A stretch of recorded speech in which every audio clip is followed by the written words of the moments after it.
ಕೃಷ್ಣನೂರಿಗೆ ಪ್ರಧಾನಿ ಮೋದಿ ಆಗಮನ.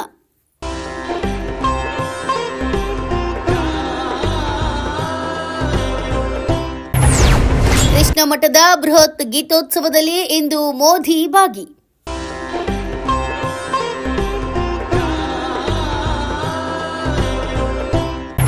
ಉಡುಪಿಯಲ್ಲಿ ಪೊಲೀಸ್ ಬಿಗಿ ಬಂದೋಬಸ್ತ್.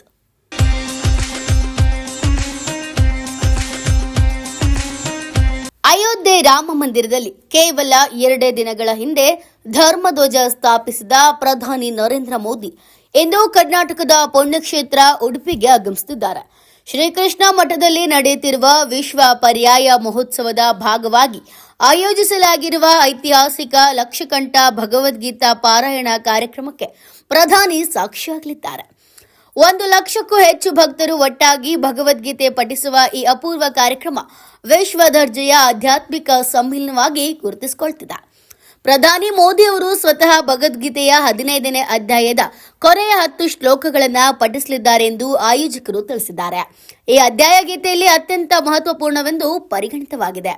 ಇನ್ನು ಬೆಳಗ್ಗೆ 11ಕ್ಕೆ ಮಂಗಳೂರು ಅಂತಾರಾಷ್ಟ್ರೀಯ ವಿಮಾನ ನಿಲ್ದಾಣಕ್ಕೆ ಮೋದಿ ಆಗಮನವಾಗ್ತಿದೆ. ಹೆಲಿಕಾಪ್ಟರ್ ಮೂಲಕ ಉಡುಪಿಗೆ ಪ್ರಯಾಣ ಮಾಡುತ್ತಿದ್ದಾರೆ. ಉಡುಪಿ ರಾಜಾಂಗಣ ಹೆಲಿಪ್ಯಾಡ್ಗೆ ಆಗಮನ ಮತ್ತು 11:40ರಿಂದ 12 ಗಂಟೆಗೆ ಬನ್ನಂಜೆ ವೃತ್ತದಲ್ಲಿ ಕಲ್ಸಂಕ ಜಂಕ್ಷನ್ವರೆಗೆ ಭವ್ಯ ರೋಡ್ ಶೋ ಕೂಡ ಆಯೋಜನೆ ಮಾಡಲಾಗಿದೆ. ಇನ್ನು ಮಧ್ಯಾಹ್ನ 2 ಗಂಟೆಗೆ ಶ್ರೀಕೃಷ್ಣ ಮಠಕ್ಕೆ ಆಗಮನವಾಗುತ್ತೆ. ಸ್ವರ್ಣ ಲೇಪಿತ ತೀರ್ಥ ಮಂಟಪದ ಉದ್ಘಾಟನೆಯನ್ನು ಕೂಡ ಆಯೋಜನೆ ಮಾಡಲಾಗಿದೆ. ಇನ್ನು ಕನಕ ನವಗ್ರಹ ಕಿಂಡಿಯ ಮೂಲಕ ಶ್ರೀಕೃಷ್ಣ ದರ್ಶನ. ಮಧ್ಯಾಹ್ನ 1 ಗಂಟೆಗೆ ಲಕ್ಷಕಂಠ ಭಗವದ್ಗೀತಾ ಪಾರಾಯಣ ಕಾರ್ಯಕ್ರಮ ನಡೀತಾ ಇದೆ.